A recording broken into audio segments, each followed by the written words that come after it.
Hello and welcome dear learners to the NPTEL course on Healthcare Quality Management, Infection Control and Patient Safety.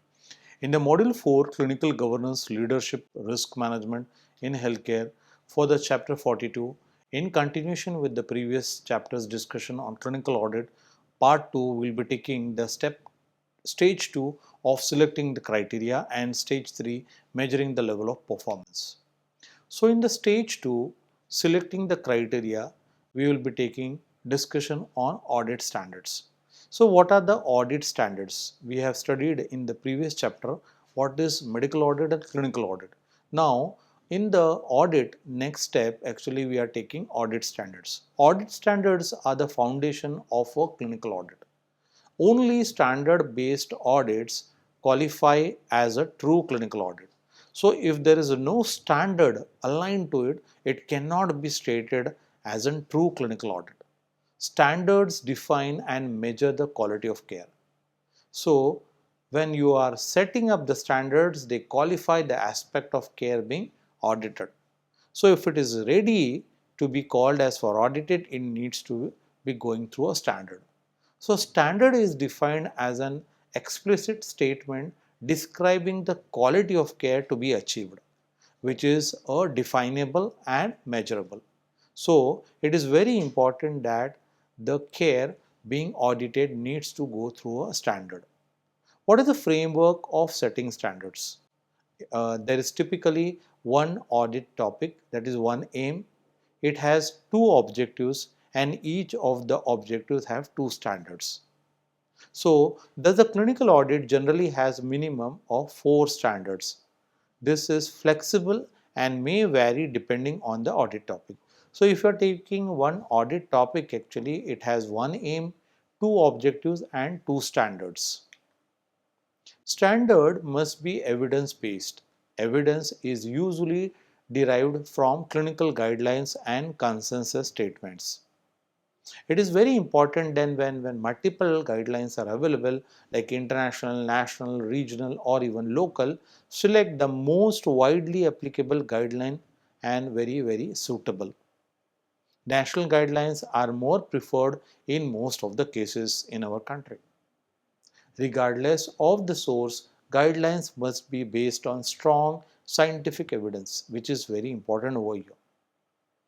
If no guidelines or protocols exist, conduct a systematic literature review to identify the best practices, which is a standard way of dealing with this issue. Should there be a consensus on standards? There should be a consensus on standard before commencement of the audit. Standards must be finalized and in the same meeting in which the topic is selected, or in a separate meeting held after a few days later when you have to discuss on the standards. Early consensus helps limit unnecessary data collection and improve the feasibility of the audit, which is very important to take ahead for. What are the basis of setting standards? It is like hierarchy of evidence. Standards should be based on robust, up-to-date evidence of best practice, like the latest one, which is based on robust. Hierarchy of evidence from strongest to weakest. Meta-analysis combining results from multiple studies. Systematic review of randomized controlled trial, that is RCTs. Results of single RCTs. Results of well-conducted non-RCT clinical studies. Expert committee report / experience of respected authorities and personal experience and opinion. What is like understanding the standards? Every standard statement must include criteria and target. Standard is equal to criteria plus target. What are criteria and what are targets? Criteria is like statement of what is being measured. It describes the practice addressed by the objective. And the criteria must be clear, measurable and unambiguous. Criterion should specify what we will do what, who will do what and by when. So it is like an yardstick actually to show that it should have a specification. And what is a target? target defines the acceptable level of performance, and target usually expressed as a percentage. Many times it is being seen that people state in quality that this is a target which is being given or this is a criteria which is being given. Example of a standard statement: target is like 100% of the patient, and criteria is like patient presenting to the emergency department with acute exacerbation of COPD, chronic obstructive pulmonary disorder. And what is the yardstick? It should have a chest x-ray done or ordered within 1 hour of arrival. So if you are taking this as an audit standard statement, you can complete actually these three criteria. What is setting targets? Target should be realistic and attainable. It is not that something which is unattainable or unrealistic can be taken as a target. Target must consider clinical importance, practicability, and acceptability. While setting standards, you need to understand few things. While setting a standard, the current level of attainment should be considered, which is very important. If you take an example of this, if a current compliance is 60%, setting 100% may be unrealistic. You can go to the level of 65 or 70. However, for some practices like example hand hygiene, a 100% target may be appropriate regardless of the current performance, which might be 40 or even 50%. What are the exceptions to this? Exceptions are justifiable reasons for not meeting the standard, which is something which is not in favor. What are the common reasons which include this is like a patient choice, medical or clinical considerations.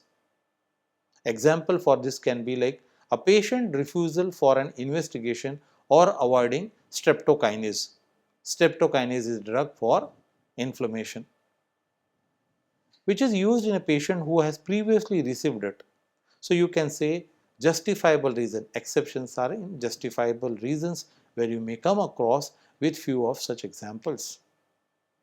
What is the importance of defining exceptions and why it is one to be stated as?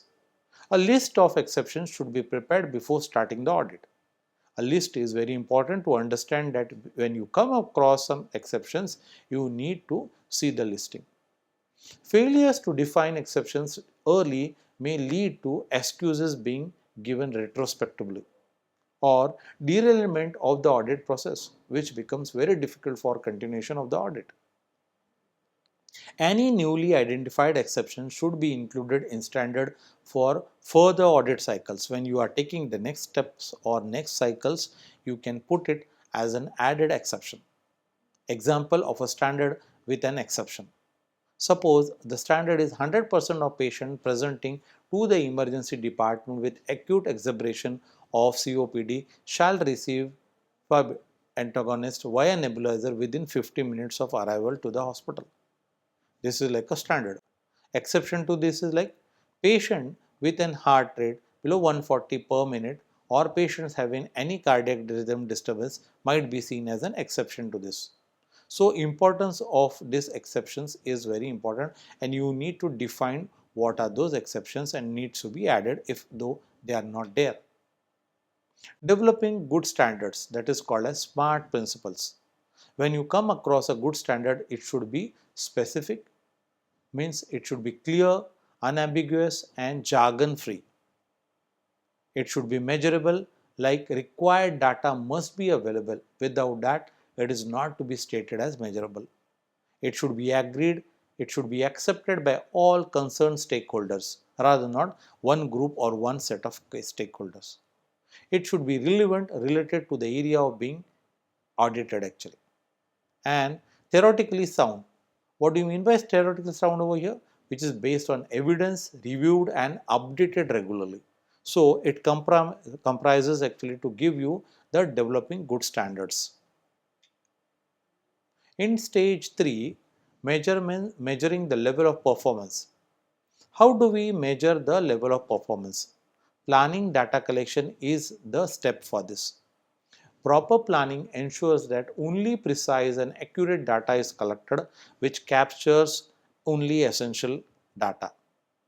So planning defines over here like source of data, either from the medical record, patient survey or clinician survey. Who will collect data?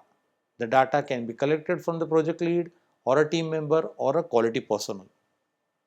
And what is the duration of the audit, which is very important. So in this planning, you need to come up with the source of data and who will collect the data. Likewise, the information from where it is coming, who will collect, and what will be the duration of the audit. So proper planning of the data collection is mentioned over here. Consensus on these 3 points is important to avoid the excessive data collection, which is very inevitable many times, and minimize missing data. You need to focus on minimizing the missing data and you need to fulfill those. The auditees should be informed what data is captured and where it is documented in routine practice. Like you need to understand what is the information which is collected and where this information is really stored on. Retrospective and prospective audit. Likewise, which is collected from the previous and likewise which is collected in further. In aspects to retrospective audit and prospective audit in definition, retrospective audit looks back at existing record and prospective audit is like collecting data moving forward in time. Very clear over here. What is the focus on retrospective audit? It is like quality of documentation. Okay, and in prospective audit, quality of care delivery, like how you are delivering it. Where versus whatever you have done, what is the quality of the documentation, which can reveal us the more lack or deficiency. What are the data sources to be used in retrospective audit? It is the case sheet, registers and records. Where versus on the prospective audit, it will give us real-time observations and forms. What are the advantages of retrospective audit? It is more faster because already the data is there and it provides baseline data actually for us to actually think for going ahead for the next step. Advantages in prospective audit is like better data quality and structured data collection, as you know that how you are moving ahead with the step. What are the disadvantages for retrospective audit? Incomplete missing data that you have to work on and patient do not be left. In prospective audit, the disadvantage will be like time consuming, like you to take a voluminous set of data or Hawthorne effect. Baseline data is always being seen as available in retrospective audit, where versus on prospective audit it is not available. When can be retrospective audit being used? Reviewing past performance, and prospective audit is used in monitoring the ongoing process which is existing over there. What is the sampling for this? Which cases should be audited? This is very important to state that ideally all cases can be audited. In practice, sampling is usually required. Though sampling may not be necessary when the number of cases is small or minute. When sampling is done, two aspects are very important, that is the sample size and sampling methodology. What is the sample size that you are taking and what is the sampling methodology? What is the sample size over here? Unlike the research, audit sampling need not to be highly rigorous. You need not to go with a larger sample. So larger sample size increases the confidence in the result. So for most audit, a snapshot of 20 to 50 cases is usually sufficient, especially for process audit. Sampling should be including recent treated patient for retrospective audit and currently treated patient for the prospective audit. In the previous chart, actually for previous slide, you have seen the chart where you can simply see that what is the sampling to be used in retrospective versus what is the sampling to be used in prospective audit. Avoid including very old cases. Example, a case which is treated 1 year ago may not find any importance over here. What is the sampling method? Simple random sampling, systematic quasi-random sampling, consecutive convenience sampling or stratified interval sampling, two-stage sampling. Random or convenience sampling is mostly used in clinical audit, where it is very important that convenience sampling as being seen as the widely used for in clinical audits in collecting the sample. Clinical audits primarily collect quantitative data which is in numbers, and data is usually collected by audit team members. Non-members may collect data if properly trained in data collection and documentation, which although otherwise is something like you have to take a prior training for this. What needs to be collected is very important over here. Whatever the data you are collecting should be precise, accurate and essential. Unnecessary data collection increases workload and adds no value. You can say it is just an adding information but of no use. The data matrix is a validation technique which is used to ensure all listed data items are essential by mapping data items in rows and against the audit standards in columns. Like in the research, we do validation of the data. Validation of method is also being used like tick marks indicate that the data item is relevant to a specific standard, while the absence of a tick indicates unnecessary data that should be excluded. Designing a data collection form. When you are collecting the information, once the foundational element of the audit, each sample size, sampling strategy and data items are finalized, data collection starts. The designing a data collection form is like these documents are commonly referred to as audit forms or audit pro forma. You might have heard this because it includes audit project title and date, contact details of the project leaders, instructions for completing the form, instructions for returning the form, and data items to be collected. This is ideally done by the collector team. Data confidentiality uses. Confidentiality is essential in all stages of the clinical audit. Like the data collection forms must protect patient identity by using it, unique ID. No patient names or hospital numbers on the data forms should be there. In retrospective audit, a separate code sheet may be used. Patient hospital numbers must appear only on the code sheet and not appear on the audit forms. Where versus in the prospective audit, only the unique hospital identification number should be recorded. Pilot testing is strongly recommended before full data collection. Why pilot testing? Pilot testing helps in ambiguous or unclear terms. Also, it helps in missing or inadequately captured data. Additionally, forms should be modified as needed before the audit becomes, which is making more importance actually of pilot testing. And finally, when you come across for the data analysis stage, the objective to determine the audit is resulted, usually which involves descriptive statistics. The key analysis step starts with calculating the percentage of the cases meeting each of the standards. So it is very simple and it goes according to the established standards. Findings should be more simple, clear and visually represented. The examples of display of the findings can come up into histogram, bar charts and pie chart, which are commonly used as a quality tool for analysis. So in summary, to the stage 2 of this clinical audit, which is focusing on defining evidence-based standards where each audit objective is translated into measurable criteria and realistic targets, which are developed through consensus and grounded in a hierarchy of the best available evidence. Good audit standards are written in SMART format, which clearly stated who will do what and by when, and may include predefined clinical expectations, which are ensuring the fairness and clinical relevance. The stage 3 emphasizes more on planned data collection, where planning is given importance, which is specifying the data sources, responsibility, duration, whether the audit are retrospective or prospective.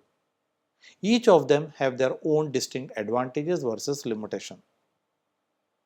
Sampling is used for practicability part, with most clinical audit requiring a snapshot of 20 to 50% of the cases, rather not a big or complex numbers. Sampling using appropriate sampling method rather than research level rigor is avoided. Data collection should be essential, accurate and quantitative, which is like a need which should be very clear and it should come in numbers, not in words. The data analyzed is analyzed using descriptive statistics to calculate compliance with the standard which is existing and presented in a simple visual manner to give us support decision making and which is towards improvement. So with this we come an end to the discussion of stage 2 and stage 3 of the clinical audit. So with this we conclude over here, and these are few references which are stated to help for this. Thank you. Thank you for the patience listening.